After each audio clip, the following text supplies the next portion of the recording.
Introducing Zaxby's new chicken finger tacos. One with pico and creamy chipotle ranch, and the other with bacon and avocado ranch.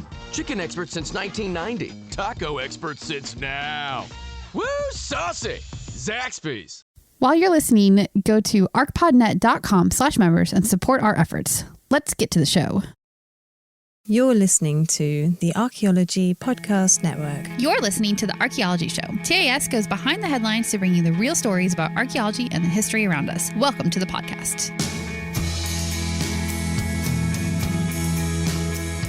Hello and welcome to the Archaeology Show, episode 182.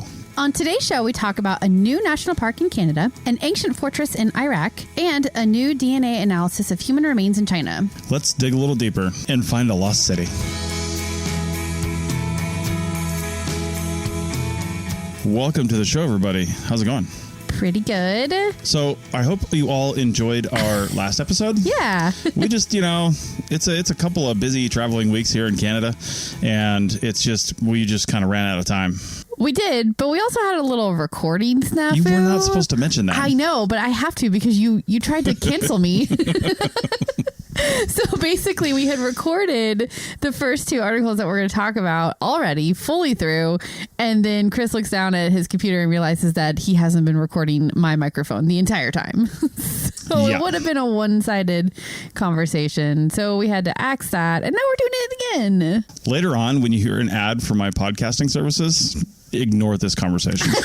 I'm actually really good. That would be your producing services. Right. That's what producers do. They make sure everyone's recording. They do. Right. So maybe be suspect of your producing services. But hey, editing is great. Wow. All right. So we are up here in Revelstoke, Canada, yes. Revelstoke, British Columbia. We're right at the edge of the Mountain Time Zone. We're pretty close to Alberta. Yep. The other province over to the east. Mm-hmm. And we are in apparently what is a mecca of mountain biking and other summertime activities. Yeah. I mean, of course it is, right? It makes sense. We're in the mountains and we're near like 6 national parks or something like that. Yeah. But Revelstoke National Park being the closest one, it's like a 5-minute drive to get to the entrance of it. So yeah, clearly a very popular outdoor sport area. Yeah. Speaking of national parks in Canada. Oh, nice transition. So we're going to talk about it's a new national park they're proposing for Canada, about as far away from us as you could get in Canada, right. Even if you were going north. I think this is as far east as we could possibly go and talk about a national park in Canada, but it's over in Prince Edward Island in far eastern Canada. Yes. Yeah. Well, I am intimately familiar with Prince Edward Island. This is not news to you because I went through this whole thing in our last recording, but basically Prince Edward Island is where the Anne of Green Gables books take place, and those books were fundamental in my development as a child. I read them so many times. My favorite books probably on the face of the earth. I just love Anne Shirley so much, and yeah, so there you go. Nice. That's my favorite thing ever, and therefore I know all about Prince Edward Island. From that perspective. For no reasons related to that, there's a bunch of people that want to make this one area on Prince Edward Island, or I guess it's not actually on, it's kind of encompasses part of Prince Edward Island, but also some other islands. Is it like the little islands like off the coast of it, basically? Like where it's hard to give them all names? I think they're still actually defining what they want this to be. Really? Okay. Yeah.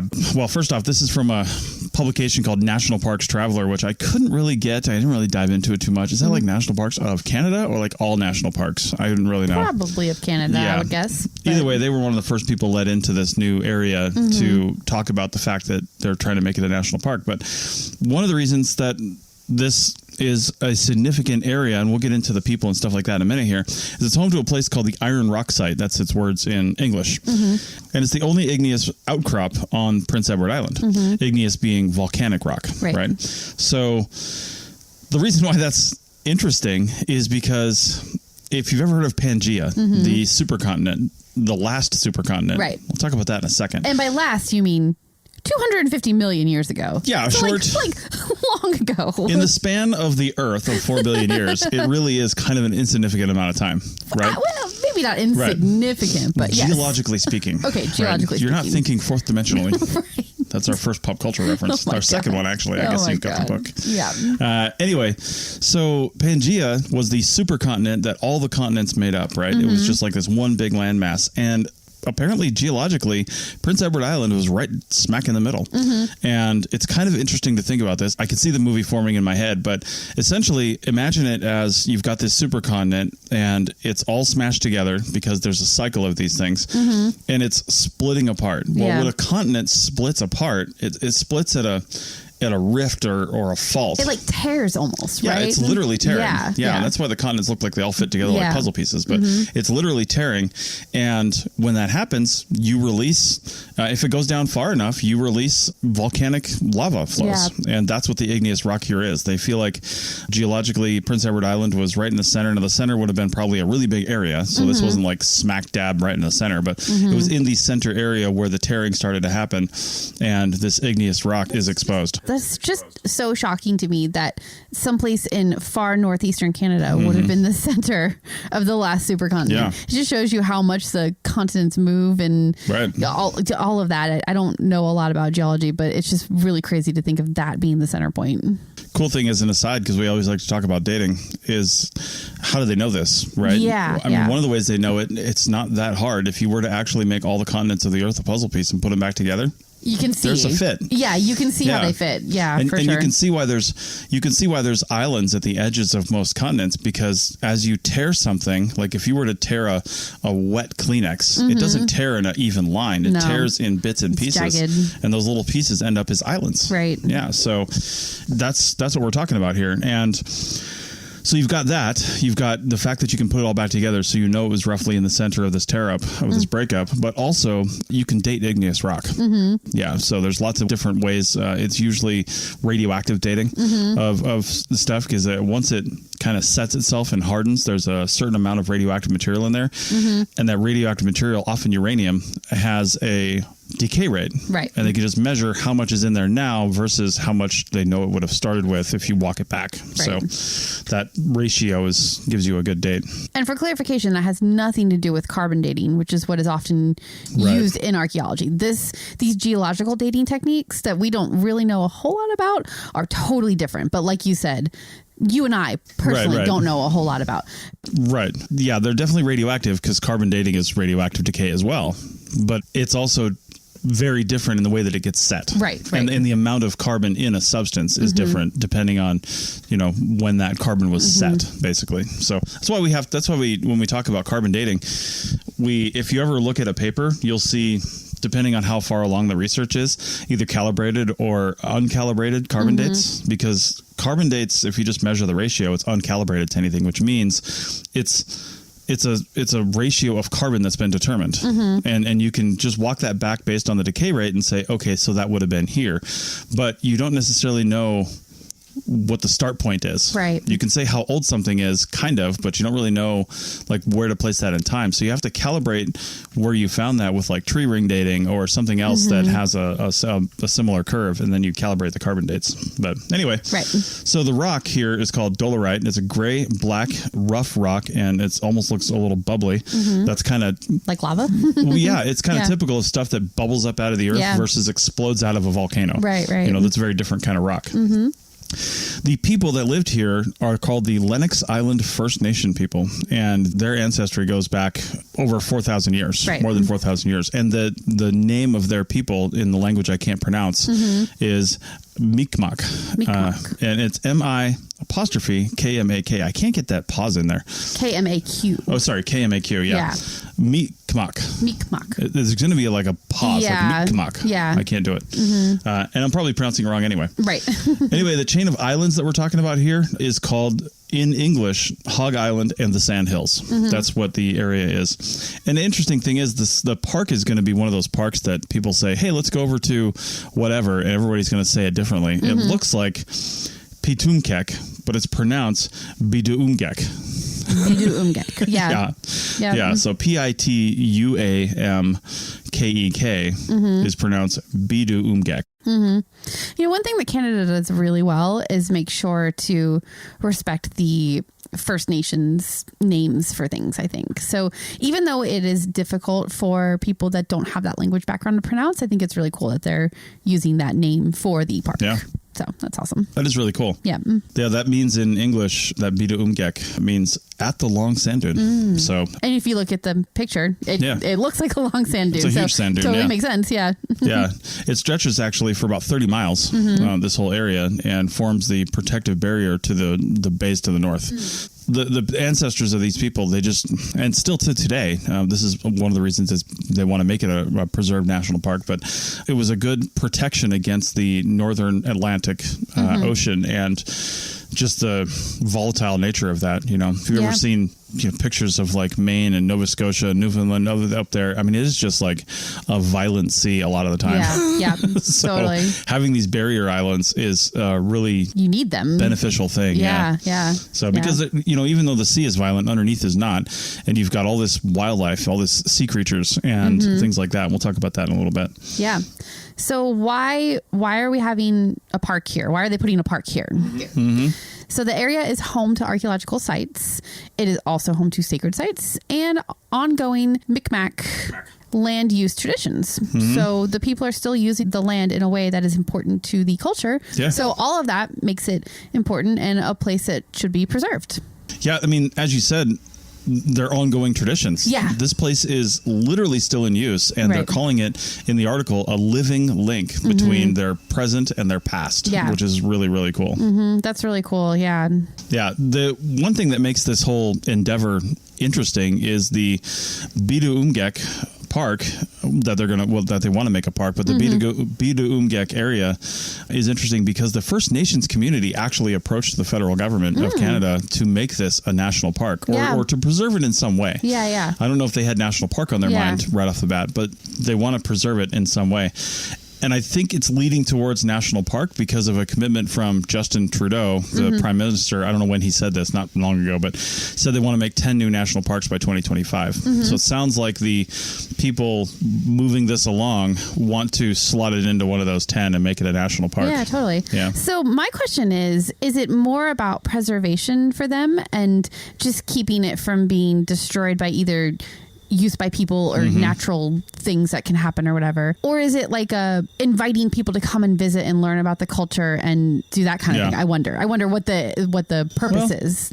Just from what we know of national parks, I'm going to go ahead and say that it's probably both, because if you just wanted to preserve something, you could call it a preserve. You could call it a conservation area, something like that. Block a lot of spaces off so it stays natural. But making something a national park inherently says that we're going to have a visitor center where people can learn. We're going to have boardwalks. We're going to have tours. We're going to have all kinds of stuff. And you only do that if you want people to come in and learn. So I think they want to encourage people to come in and visit and learn about them. Yeah, I love that idea. I think it would be really great to have more of that so that there can be more teaching of people who are not part of the native communities so that they can just not anything secret or sacred or whatever, but just like a broader understanding of the community. I think that would be really great. Yeah, and some of the things you could see are, as you mentioned, there's archaeological sites all over the place, but more specifically, for the last 2,000 to 3,000 years, the ancestral Mi'kmaq families spent early spring to fall here and hunted walrus, seal, and harvested shellfish. Okay. I didn't even know there were walrus in that area. No, I had no idea. I always picture walrus like doing other things, but I don't know. I don't know why I didn't think about it. They're on like icebergs in my head, but I guess there could be icebergs up there too. Just like tusking people away. Yeah. But I guess early spring to fall, huh? So I guess snowbird was a thing back then too, because it was probably pretty inhospitable for the rest of the year. I would imagine. Given the weather, I'm guessing. And obviously, these people didn't know anything about Canada or the United States, so I'm willing to bet there was a lot of, travel down into more hospitable areas, probably in the United States area. Yeah, there could be some crossover for sure. It's something to keep in mind is that the people that use these lands didn't care about borders.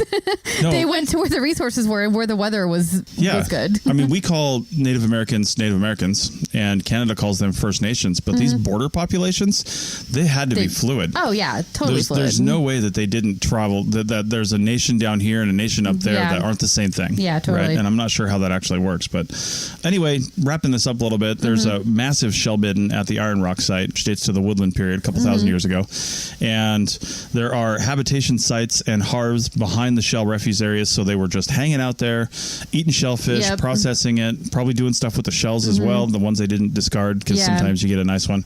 Middens are really great places for archaeological resources to be found. So if they're doing excavation, that'll be really cool to see what they find there, or just preserving it too. Either way, that's great. Yep, there's pottery sherds, flake stone tools, so they're making stone tools all over the place. So there's no timeline as to when this will be a national park. There's still a lot of stuff to do. Once they decide that, yes, this will 100% be a national park, I'm sure there's funding that has to be allocated, but then there's also visitor centers to be constructed, parking lots. There are roads that have to probably be made. There's boardwalks for walking over protected areas that you don't want damaging trails. There's trails. There's really a lot of stuff to make this a national park. It's very remote, so to make it accessible to people is definitely going to take some effort and some money and some time. Right. I mean, if you don't direct people where to go and you expect thousands of people to show up every season, tens of thousands, they will go anywhere they want. No, you can't do that. you need to have paths and things. There's a reason for that stuff. Definitely. We're simple beings and we like following a line. So anyway, you know who else liked following a line? People who built ancient fortresses. Oh, wow. I know. Yeah, but sometimes they just... Where did that fortress go? I don't know where it's at.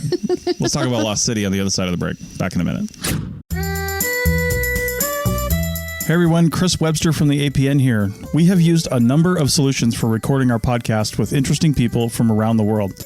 None have worked better than Zencastr. For the last several years, we've been using Zencastr for high-quality recordings that are easy to do and put little to no stress on the guest. And now, Zencastr has high-quality video and even automatic transcription. So click the link in the show notes or head over to zencastr.com/pricing and use the code TAS to get 30% off your first 3 months of the Pro plan. If you're starting a podcast anytime soon, it's totally worth it. Again, click the link in the show notes for 30% off your first 3 months. And they even give a little back to us when you do.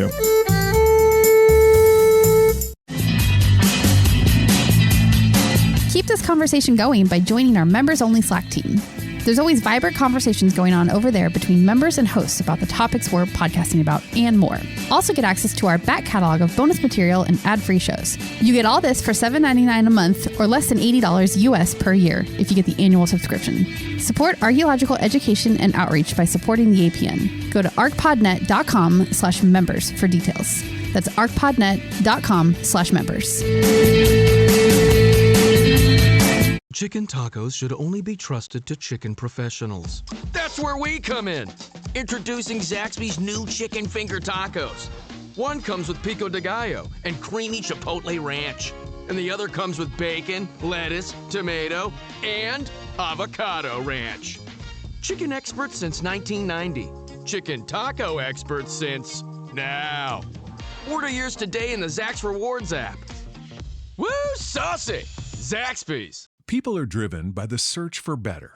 But when it comes to hiring, the best way to search for a candidate isn't to search at all. Don't search, match with Indeed. The hiring process can be slow and overwhelming. Simplify hiring with Indeed. Indeed is your matching and hiring platform. With over 350 million global monthly visitors according to Indeed data, and a matching engine that helps you find quality candidates fast. Ditch the busy work. Use Indeed for scheduling, screening, and messaging so you can connect with candidates faster.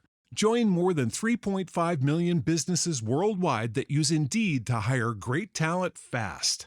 Listeners of this show will get a $75 sponsored job credit to get your jobs more visibility at Indeed.com/PODKATZ12. That's Indeed.com/PODKATZ12.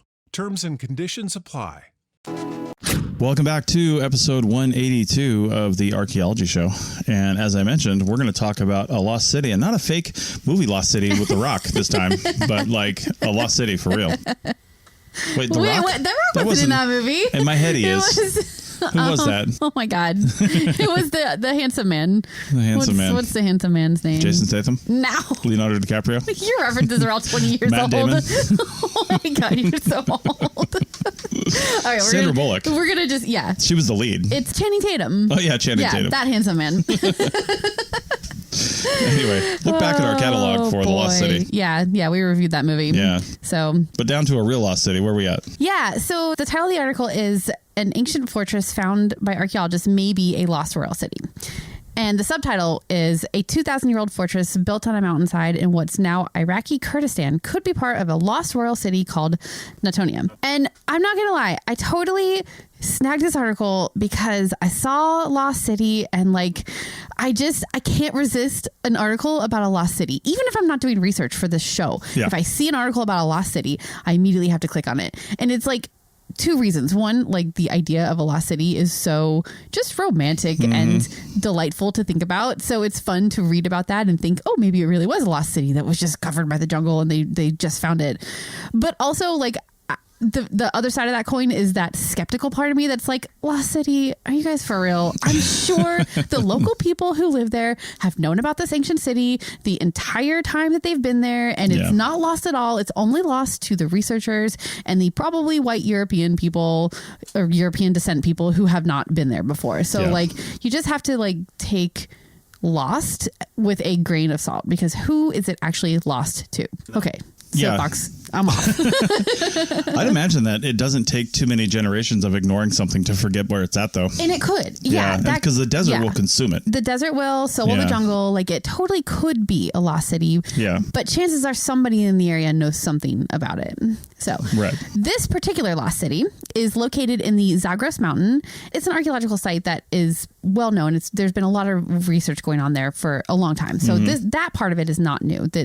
The work has been ongoing, and it's been known as the Rabbana Merkli site. And that's just because of the placement of where it is. It's between these two cities, I think, and there's some mountains in it. That is just what it has been known by. Yeah. There's two main settlement areas. There are carved rock reliefs, and then there is also like a religious complex area. So it's a relatively large site. There's some good evidence of people living there and just existing. Is religion ever simple? It's always religious complex. It's always a complex, right? I have a religious complex. Is that like a group of religions? It's called a complex of religions? Maybe. So in addition to those buildings and areas that people were living, there's also 2.5 miles of fortifications. Wow. And by fortification, they just mean like rock walls. Yeah. And they're built straight into this super steep mountainside, which is crazy to look at the pictures. You can see it's just like, I mean, it would be dangerous to go like put those walls in place, much less archaeologists going and trying to excavate them or at least document them. Yeah. In this case, we can harken back to the Archaeotech podcast and our little drone drinking game. I'm going to take a drink of coffee after I said drone. But no, drones were used to help photograph these walls and document them, because you just can't really get, I mean, you could with like kite aerial photography, but that requires good wind directions and stuff. But drones are ideally suited to really observe these things well and get good photographs. Yeah, you can get like the big picture of where the walls were going and what they were doing when you can see it from so high above like that. So, and you can stitch all those images together and literally get a big picture. You can. Or map. It's no longer metaphorical. So this fortress is located on the border of Adiabene, which was a minor kingdom around 2,000 years ago. They would probably have paid tribute to the Parthian Empire, which was the larger power in the area at the time. So it's just a smaller sub kingdom basically of that larger empire. There are relief carvings at the entrance of an Adiabene style king, and it matches those that were found hundreds of miles away at other Adiabene sites. So that's how we're connecting them together, and we're like, okay, this fortress must be part of this kingdom because the relief carvings look exactly the same. And if you look at the pictures, they've got a couple examples where you can see it really is a very distinct stylistic thing. And they're obviously related. They have to be related somehow. Unless they were just fans of that kingdom, which is probably not a thing. Or if I guess there's the whole subjugation thing, paying tribute, blah, blah, blah. Like, that's always possible. Well, they've still been a part of it. They were, whether they liked it or not, they were a part of it. So researcher Michael Brown thinks that this is the remains of a royal city known as Natonia, or alternately the much more complicated phrase. The much more complicated name of Natanasarakirta. Natanasarakirta. Yeah. Natanasarakirta. Which is there was a king named Nataunasar, so they're kind of pulling that name from that. Yeah. So the only thing that we know about this city in the historical record is these rare coins that have turned up. There's only like 6 or 7 of them, so there's very few, and there's no detailed historical references about where the city was or anything about it. All we know is that we have coins from a city called Natonia. Like, that's all we know. Yeah. The only details that we have are that the city is named after a king called Nataunasar, and the location is on the lower Zab River, which was known in ancient times as the Kapros River. So from those details, Michael Brown thinks that this fortress that they have, this site, is Natonia. It's cool, as we're going to talk about this, that people just pull all this different information together to just put this historical puzzle together. It's so crazy. It's not just archaeology necessarily. Yeah. It's archaeology, but then it's like ethnographic research and trying to read these carvings and different writings and stuff and images and pulling it all together, trying to make a story. Yeah, I think this might be my favorite kind of lost city, because it's not like somebody stumbled upon a site that had never been discovered or documented before. The site was there. They knew about it. They've been working on it consistently for, I think, a decade. Yeah. But what this researcher has done is like search through the historical records to find what this city could have been known as in ancient times. And I think that's really cool. So here is why Michael Brown thinks that the site is Natonia. The city is close to, but not on the river. So there's a little bit of a suspect moment going on there. But rivers move and canyons change over time. 2,000 years is not a lot of time, geologically speaking, but it's possible. It's not 250 million years, that's for sure. It is not 250 million years. Literally a blink of an eye. Not a Pangea situation, but could be a river moving situation. Right. The relief carving of the king figure, we know that it's this king and it's from this time period in this kingdom. So that is another good piece of evidence. The site itself appears to have a short occupation. And I thought this was the most interesting piece of evidence, because a short site occupation combined with the coins being super rare makes you think that was also occupied for a short amount of time. It's like, what's short though? A couple hundred years? Yeah, it doesn't really mention it in the article, but the amount of time investment to make these walls, to do all these things, to make a small kingdom, even a minor one, a little country kingdom. Yeah. I mean, the investment is massive, so why was it abandoned, Yeah, totally.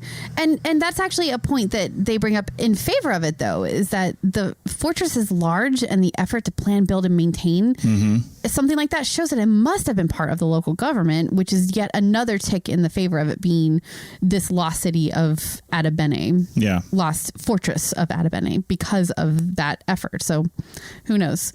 And then another point in its favor is that there are unusual high status tombs nearby. What's unusual about them? I don't know. That part was not included in the article. So the status, the tombs, or the nearby? None of that. It was explained. So we don't know. But apparently it is a point in its favor. And one other cool thing about this place is that it is positioned right between the lowland and highland areas. So it would be perfect for trade. It would also be perfect for exerting military pressure as needed to keep the edge heathens under control. Right. Edge heathens. Yeah. You're an edge heathen. I'm a full-on heathen. No edges about it. Right. So anyway, yeah, all of that is the reasoning they're using for this lost fortress, this ancient fortress, not lost fortress, this ancient fortress being the lost city of Natonia. More research needs to be done, of course. It'd be great if they could find more details in the historical record about where the site was and what we know about it. But this does seem to be the best contender from the site remains that they have in the area. Okay. Well, you know who else may have been lost? The ancient ancestors of the Native Americans of North America until now. Oh, boy. That's actually like fighting words, I think. Chicken tacos should only be trusted to chicken professionals. That's where we come in. Introducing Zaxby's new chicken finger tacos. One comes with pico de gallo and creamy chipotle ranch. And the other comes with bacon, lettuce, tomato, and avocado ranch. Chicken experts since 1990. Chicken taco experts since now. Order yours today in the Zax Rewards app. Woo, saucy! Zaxby's. Is your vehicle stopping like it should? Does it squeal or grind when you brake? Don't miss out on summer brake deals at O'Reilly Auto Parts. O'Reilly Auto Parts.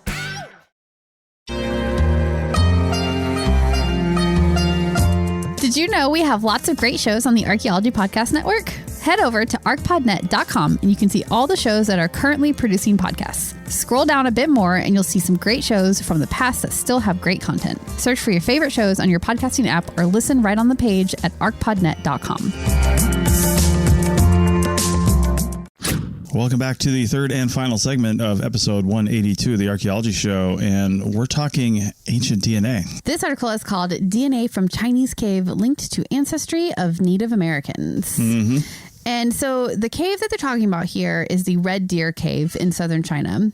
And this is not new. No. There's been a lot I've heard about this before. Yeah. There's been a lot of either ancient modern human, or even predecessor to modern human remains that have been found here. But the human DNA from this cave has been recently tested, and it suggests that the inhabitants may have been closely related to the ancestors of Native Americans. So it's giving a little bit more of a direct path from people from Asia over to North America. The human remains were first discovered in the cave in 1989. They did appear to be Neanderthal, Denisovan, or maybe even some hybrid between them, because we do know that the populations were commingling, especially in this area where there's a lot of Denisovan and Neanderthal presence. Like there would have been a lot of commingling of them there. And they didn't base this on DNA. They based it on just morphology, what it looks like, the shapes. Yeah, because they couldn't pull DNA. In the 80s and 90s, like DNA just wasn't really a thing that they were testing at that point anyway. So, and here's the thing too, like, you might think that, when you look at a lineup of, say, 10 people from around the world, they might have different facial expressions, head shapes, stuff like that. Mm-hmm. But when you look at their skull features and other features of their body, while they might have slightly different shapes, they're going to have the same features. Yeah. So if one skull has this tiny little depression here, or has a thing over here where a nerve comes through, or has a thing, every skull is going to have that unless it's some sort of abnormality, right? But in normal terms, every skull is going to have that. Every bone is going to have that. So while people do look differently,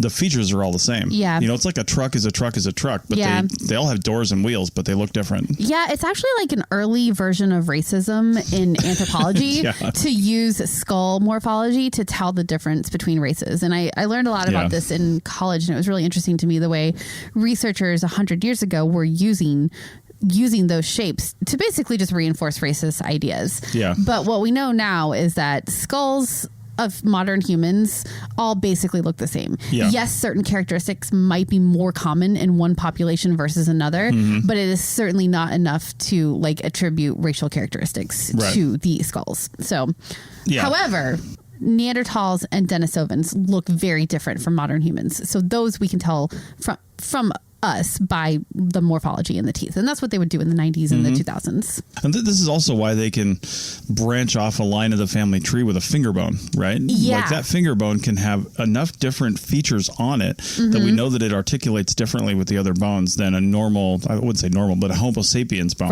right? So, or anything else for that matter. Yeah, exactly. Yeah, it can be so different that they can make it a whole new species. And one of the reasons why they couldn't do a DNA study of this back in the 90s, more than likely, it was found in the 89, it was probably the early 90s. They just didn't have the technology. Yeah. There wasn't enough DNA back then. You needed a lot of it in order to be able to, sequence it and find out what was going on. But we know a lot more about DNA. We've got refined studies. And so they were able to do some more work on it. Yeah. The researchers were able to pull mitochondrial DNA from the skulls and actually sequence it. That was not something that they could have done in the 90s. I'm not even sure they were able to do mitochondrial DNA studies the way that we do now. Would they? Not necessarily. I honestly don't know, but I imagine they weren't able to do it with the quantities that they had. Yeah. Again, the what we can do with a lot less is better now than it was then, of course. Totally. Yeah, so they certainly knew about mitochondrial DNA, and they certainly, could do that to do certain things with it. But again, I think the quantities, the degradation was just too much. Totally. So they have had the skull dated to about 14,000 years ago for a long time. That was something that they were able to do back in the... probably radiocarbon date it. Yeah, back in the 80s, 90s. That was great. So they've known that. But it has a Neanderthal-like shape, a small brain space. And that is why earlier researchers concluded it was not modern human. It was some branch that came off of it when extinct, maybe from Neanderthal side or from the Denisova side, but it was not related to modern humans. I always wonder about the small brain size. Cranial capacity is discussed with different species, different flavors of human and things like that all the time. But also, like, my head is like twice the size of yours. How is that not a factor? Well, right? it's like the range and then the average, right? Yeah, so, I hear you. But like if somebody is in another species, but at the top end of their average, it might be still considered small compared to the average of, say, modern humans. But I'm like, does that mean they were less intelligent? It just means they had a smaller brain size for that particular individual, maybe. But do we have enough to say that that was the average? And what does that even mean? Well, I think measuring intelligence is such a difficult thing to begin with. Like, how can you even measure that? Like, they weren't coming up with, I don't know, ways to go into space 20,000 years ago or whatever it was. Because they didn't need to. It's not like they couldn't have. Maybe they could have. Yeah, they definitely didn't need to. They just needed to survive on the landscape that they were living on. And they did that. And they did that well, which is why they're mixed with the modern human genetics. And I think ancient humans enslaved Neanderthals, which is why they're not there anymore, and forced them to build pyramids. So wow. So we're going ancient aliens. No, ancient humans. Just really smart ones. Just really smart. Yeah. Oh my God. Terrible. So the DNA they were able to sequence in this case shows that the skull is a definitively modern human, not Neanderthal, Denisovan, or some other unknown ancestor. Right. And I think we have sequenced the Neanderthal genome, right? So, when you have that kind of comparison, you can really immediately, easily say, this is not the same genome as this one. Yeah. It is the same genome or very close to this example. So, yeah. Yeah. And I'm not an expert in this by any way, but I do know that they look for certain markers and they also look for certain percentages of the DNA to be intact and compared and accurate. Right. And so there's a lot of things that they look at to be able to quantify that statement. Right. So after they ruled out Neanderthals and Denisovans, the next step would have been to compare DNA to modern human populations, which is what they did. Well, and the interesting thing there is to say modern human populations, because we don't all have exactly the same DNA. No. There's so much variety in humans and regional and cultural, everything. Yeah. They can look at some of those broad markers and say, okay, you're right. This is a modern human. Yeah. But then to look at the smaller, more specific markers, you have to go out to modern human populations and see, well, is there anything we can look in here to say that this population has, like Ashkenazi Jews, for example, they have a well-known genetic marker that, puts them in a certain category. Yeah. And they have that, and some people of certain ethnic origins have, certain genetic differences that really call them out. So, yeah. Yeah, definitely. And what they did do is they compared with modern human populations, both like current populations, but also past ones that we have. Past ones that we have samples of. Yeah.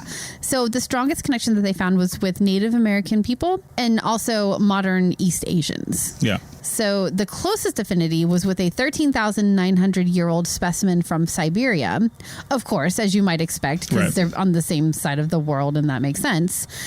But they also had a really close affinity with the oldest human DNA found in the Americas. Yeah. And they didn't say where they got that human DNA sample from. You kind of just have to trust that what they're using to compare with is this super old example of DNA from the Americas. Right. So what is the significance of this, right? What they're doing here is they are proposing a slightly different migration path to North America from Asia. Right.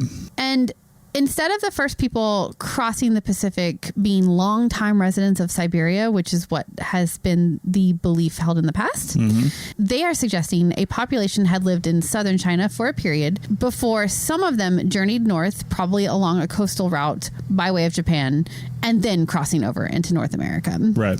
So less time up in Siberia, more time in southern China, and then a quicker migration path. And I think they're pushing for this quicker migration path just because of the dating here. Like that skull is 14,000 years old, but we know that people were starting to get to North America around that same time too. So I think it just means that there's less time spent in Siberia.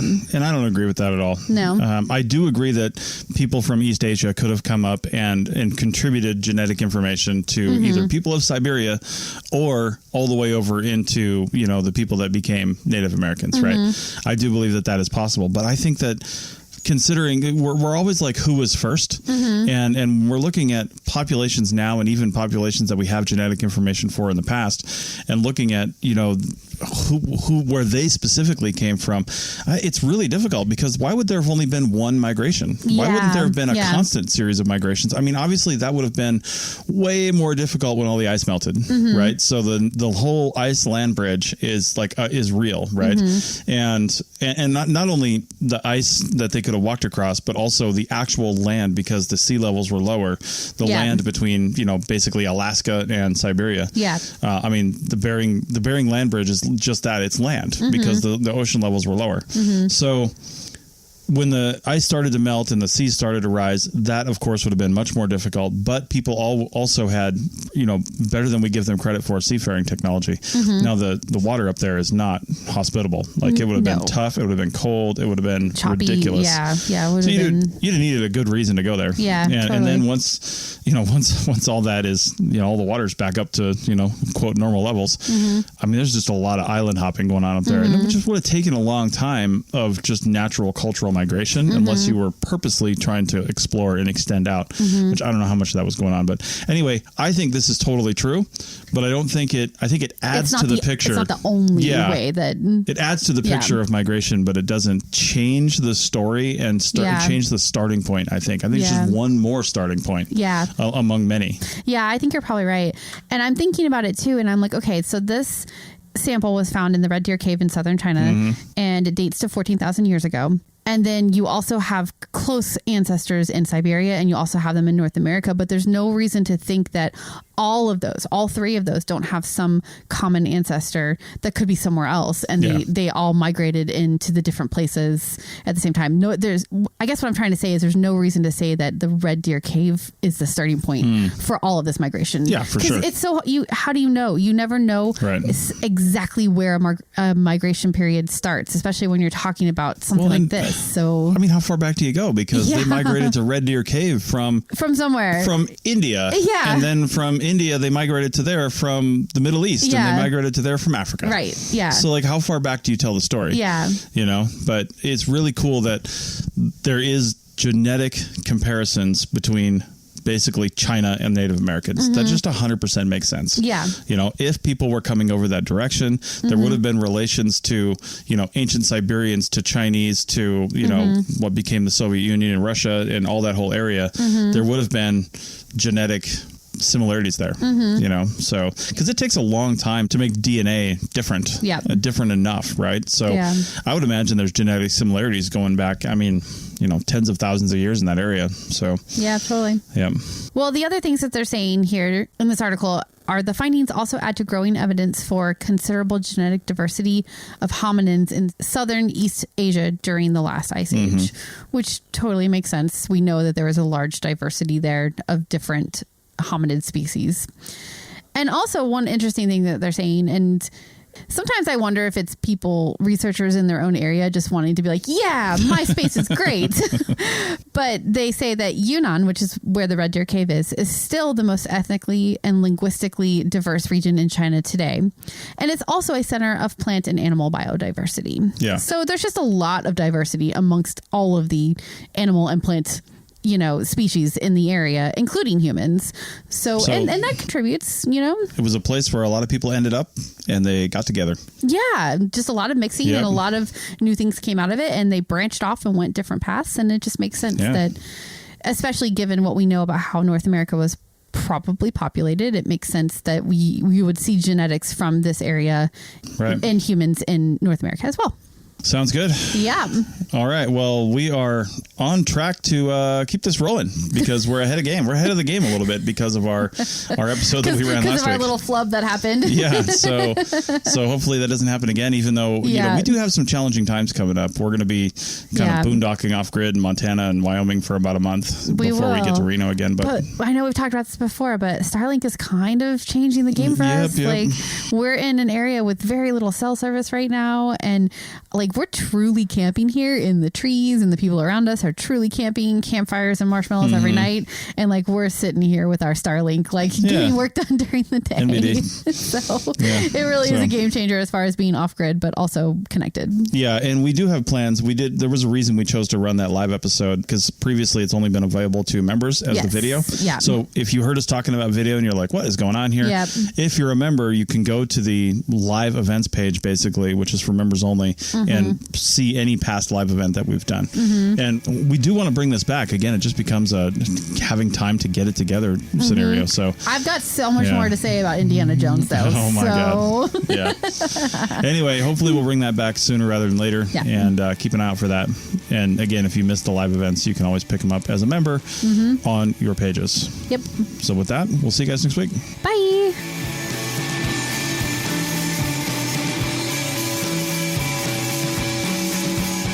Thanks for listening to The Archaeology Show. Feel free to comment and view the show notes on the website at www.archpodnet.com. Find us on Facebook, Instagram, and Twitter at ArchPodNet. Music for this show is called I Wish You Would Look from the band Sea Hero. Again, thanks for listening and have an awesome day.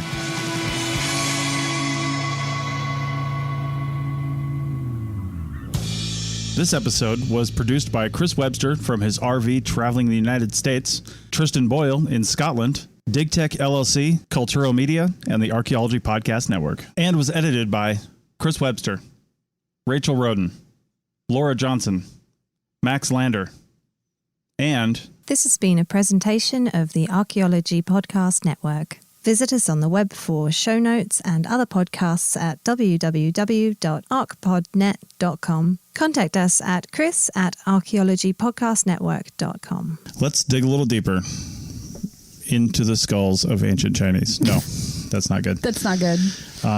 Let's dig a little deeper and create a new national park.